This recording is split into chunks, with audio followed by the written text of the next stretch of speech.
Prisrčno pozdravljeni v utrinkih. Ja, kot se utrnejo zvezde, tako se nama utrne ideja, da lahko deliva nekaj dobrega, nekaj lepega. Seveda, pobudnica nisem jaz sama, tukaj gre vsa čast in slava dr. Rebeki Prislan, snovateljici, ustanoviteljici koncepta Alefi svet. Pa naj najprej vprašam, kako so se v Alefi svetu porodili, razjasnili te utrinki?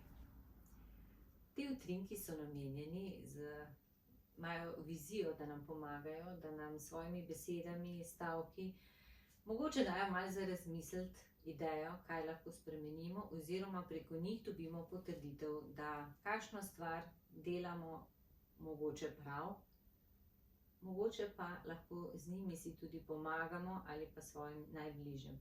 Predvsem gledam iz tega vidika, iz svojih izkušenj, ker sem bila sama nekaj časa kar vpletena v pretekle dogodke in ker imamo danes utrinek moč, sem mogla najti kar veliko moči, da sem nekako tiste stvari in predelala in spustila za sabo. In vse te znanje, izkušnje, tudi izkušnje drugih želim predati, pa mogoče komu pomagati. Živimo v svetu, kjer nam je na prvi pogled moč dana na vsakem koraku. Informacije dobimo že tako, ko sežemo v žep. Vemo, kakšno bo vreme, znanost napreduje, wow, ne moreš verjeti. Hkrati tudi napredujemo mi v zavedanju, v čutenju soljudi in želimo še više, še gor, kar je seveda edino prav.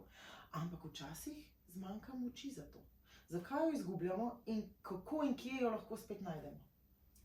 Ja, to je kar zanimivo vprašanje, ker se mi zdi, da se s tem vprašanjem kar vsak od nas srečuje. Včasih pride kak dan, kjer si damo preveč nalog in potem pri prvi se nekaj zgodi, neka sprememba in se nam prva zavleče. Se pravi, imamo občutek, zdaj pa nimam dovolj moči, kako bom to zmogel. To mislim, da vsak od nas nekako rešuje na svoj način. Predvsem jaz, mogoče, če komu koristi ta moj vidik, stvari, na katere nimam vpliva, ne dovolim, da mi jemljejo moč. Če sem v avtu in si rečem, zdaj imam pa do Celja 45-50 minut in v Domžalah kolono.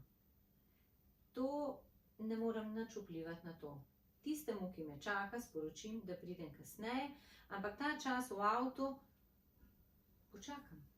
Ker če bi se pa se jezila, pa kaj je spet, pa niso obvestili po radiju, pa zakaj danes, pa zakaj ne pazijo, pa ta pred mano bi šel tudi malo levo, pa bi jo šla tam vmes. Se pravi, tukaj jaz vidim, da to je en iz vidikov, kjer lahko jaz se odločim, ali izgubljam svojo moč, ali jo pa ohranim. Oziroma, če pa jaz uživam ob muski, druga nimam, premakniti se ne morem naprej, pa lahko svojo moč še povečam. Zelo dober koncept, ker često najdemo na cesti voznike, kjer izgubljajo svojo moč v jezenju, v obtoževanju, v tem. Jaz recimo zelo hitro vidim, da to sploh ni problem v prometu ali pa v situaciji, ki se jim je primerila, ampak imajo nekaj noter, ki ne znajo drugače dati ven. Ok, bolje to, kot pa da zdaj zganjajo nasilje na noter, ampak v času, ki je prepogost z diagnozami izgorelosti, izčrpanosti in vsega, me še zanima, če si ugotovila, da obstaja neka ta rdeča nit, ki je prepogosto izgubljamo svojo moč. Ena stvar je sigurno, da imamo previsoke zahteve od sebe, za sebe. Se pravi, mi si zadamo preveč. Ta druga stvar je pa, da se pravi, da mi se hočemo na nek način dokazovati. Veliko moči lahko tudi izgubljamo, da želimo spreminjati ljudi okoli nas, oziroma vsem pametovati za svojimi nasveti. To je tudi lahko eden izmed načinov, kjer je mogoče fajn, da spustimo druge zgodbe in delujemo na svoji zgodbi. Kar se pa tiče tega, naših prepričanj, zakaj mi od sebe to pričakujemo.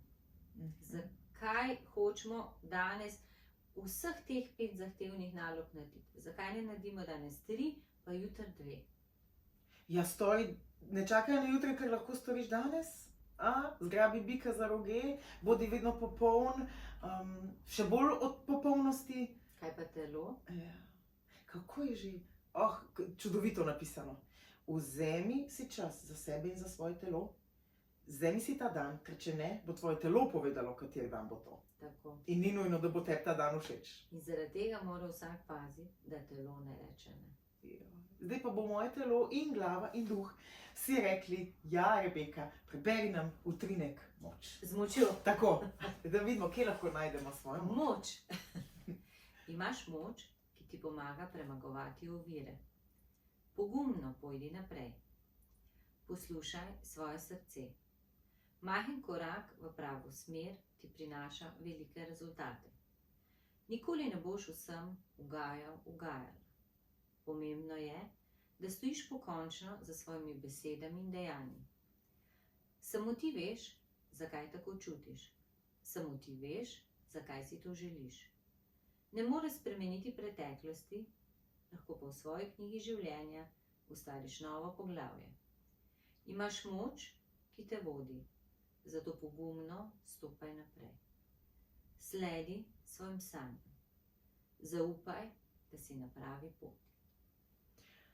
Včasih je v tem burnem svetu tako težko zaupati in kljub temu, da imaš moč slediti občutkom ali pa se jih zavedati, a so pravi, a niso, po domače povedano, ali rinemo v pravo smer, ali svojo moč uporabljamo za pravilne stvari. A obstajajo kakšni indikatorji, ki mi lahko dajo vedeti, da je to, ali pa da je mogoče še kaj drugega? Če pogledamo tale vidik mame. Mama ima doma popoldne še mogoče otroka odpeljati na kako interesno dejavnost, mora pripraviti za jesti, pospraviti stanovanje. In kaj se zgodi, ko je ura 10, otroci spijo? Nič časa nisem z njimi preživela, nisem vprašala, kako je bilo v vrtcu, kako so, kako v šoli. Če se mi srečujemo z podobnimi vprašanji, potem je treba nekaj spremeniti. Tisto posodo pustiti, pospravljanje pustiti, na tla, na tepih, z njimi eno igro in nam bo sigurno lažje. Bomo pa zvečer namesto do 10 pospravljale, pa do pol 11, 11. Se pravi, pomembno je, da sebe spremljamo, da kaj se nam dogaja, da ne čutimo obžalovanja. Odlično, kako zanimivo, da si omenila mamo. Že jaz lahko se pohvalim, da sem bistveno manjši ujetnik tega, da mora biti pospravljeno. Vse je lažje pustim posodo v koritu in se grem igrat z otrokom. Ona verjetno, pa ne zato, ker ne bi želela, ampak zaradi lastnih programov, se je prej posvečala temu in potem je bila živča, ker ni bilo časa za nas, za sebe, za njo.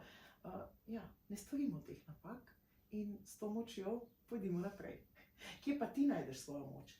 Ti jo potrebuješ predvsem veliko, ne? Delaš z ljudmi, zdraviš jih, pomagaš na take in drugačne načine, soočaš se s svetovi energiji, ki so take in drugačne in to zna biti precej naporno.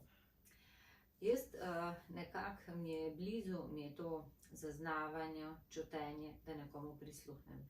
Predvsem takrat, ko je nekdo zraven, ga čutim na neki srčnem nivoju, neka srčna povezava in lahko pomagam z nasvetom. Na lep način, ker vsem sem prepričana, da kljub temu, da nosimo veliko moči, lahko isto stvar povemo na različne načine. Tudi otroku doma. Pospravi! A bi mi pomagal? Oziroma, veš, kaj sem razmišljala? Daj preden se nečesa lotva, daj to pospravi. Se pravi, da lahko mi to našo moč kažemo na različne načine. Ne rabimo z neko agresijo, hitenjem, da drugi čutijo. V bistvu sem bolj pristašti nežnosti, topline, da tako kot tlele recimo piše, če pogledam, šla sem nekako ven iz tistih okvirjev, da ne trudim se več ugajati drugim, ampak se trudim biti takšna, kot sem. Ne želim nobeno nadslabega, nobenega užaliti in to srčnost deliti. Z leti sem se tudi naučila, da ko začutim, osebo objamem. Včasih mi je bilo to nekako, joj, pa to se kar tako ne objame, pa to. Zdaj pa vprašam, joj, jaz bi to tako vas objela, a lahko.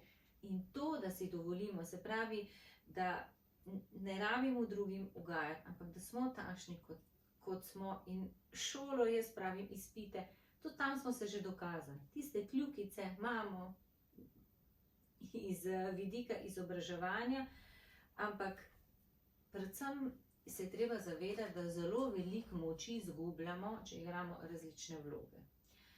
če bi jaz v poslovnem svetu igrala srčnost, pa to ne bi jo tako močno čutila, bi najbrž nekje to, kar se v meni noter, bi kopičil ven udaril. Potem je bila pa doma kar naprej nervozna in to za telo ni preveč fajn, ker ga vzpostavljati k nekim ekstremnim variantam, da enkrat smo pretirano evforični, enkrat pretirano nervozni, zato je treba v svojem telesu najti ravnotežje. In ko smo v energijskem ravnovesju, potem bomo vedno znali pravilno odreagirati. In to je tista moč v nas. Se pravi, ta je moč, ki nam pomaga premagovati ovire.